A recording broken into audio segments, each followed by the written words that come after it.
Ang malaking pangarap ng maliit na bituin dagat. Sa malalim na bahagi ng karagatan, may isang maliit na bituin dagat na nagngangalang bituin na may malaking pangarap. Nais niyang makita ang mundo sa kabila ng kanyang tahanang bahura na puno ng makukulay na nilalang ng dagat. Isang araw, isang matalinong dolphin ang nagkwento kay bituin tungkol sa kalawakan ng karagatan. Nagpasya si bituin na maglakbay upang tuparin ang kanyang pangarap.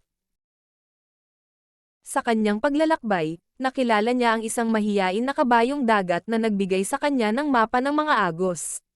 Hinamon si bituin ng mga umiikot na epo-epo, ngunit hindi siya sumuko.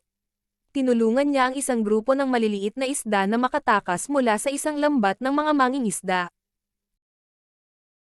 Natuklasan niya ang isang lumubog na barkong pirata na puno ng kayamanan at nakilala ang isang masungit na pugita na nagbabantay ng isang lihim na daanan. Sa tulong ng isang mabait na pagong, natutunan ni Bituin ang kahalagahan ng kabutihan. Nakisaya siya sa isang parada ng mga makukulay na isda at sa unang pagkakataon, nakarating siya sa ibabaw ng tubig at nakita ang kalangitan. Ngunit biglang umusbong ang isang bagyo, at kailangan niyang maghanap ng masisilungan agad. Nakipagkaibigan siya sa isang masayahing alimango na nagpakita sa kanya ng daan patungo sa isang yungib sa ilalim ng dagat.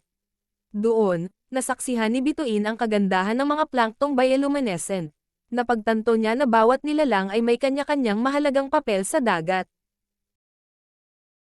Sa pagtatapos ng kanyang pakikipagsapalaran, bumalik si Bituin sa kanyang tahanan, dala ang mga kwento at aral mula sa kanyang paglalakbay.